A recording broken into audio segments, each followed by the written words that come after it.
আমি ওদের বড় ভাই। জি জি। আমার ছোট দুই ভাই আর কি, স্নিগ্ধ মুগ্ধ। স্নিগ্ধ এদিকে আসো। তো ওরা দুইজন জমজ, অলমোস্ট একই রকম দেখতে, ওদের ছোট্ট একটা ডিফারেন্স ছিল। তো আমার ছোট ভাইয়ের ব্যাপারটা হচ্ছে ও টোটালি অরাজনৈতিক ছিল।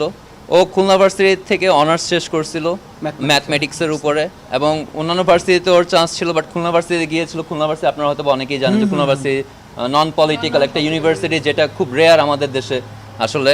তো সেজন্য ওর এটা খুবই পছন্দ ছিল। সে ওখানে কনভেনার হিসেবে ছিল, যে ছাত্র এবং টিচারদের মাঝখানে যে সেতু বন্ধনটা, সেটার দায়িত্বটা ও পালন করতো সেখানে।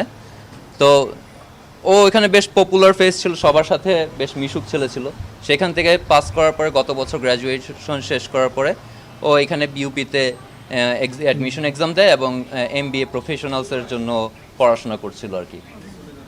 তো ও এর আগে স্কাউটিংয়ের সাথে, ওরা দুই ভাই আসলে স্কাউটিংয়ের সাথে পুরোপুরি রিলেটেড ছোটোবেলা থেকে। আমাদের বাবা পূর্ণ সমর্থন দিয়েছেন আমাদেরকে সবসময়, মানুষকে সহযোগিতা করার ব্যাপারে। স্কাউটের বিভিন্ন ক্যাম্পে যাওয়ার সময় দেখা গেছে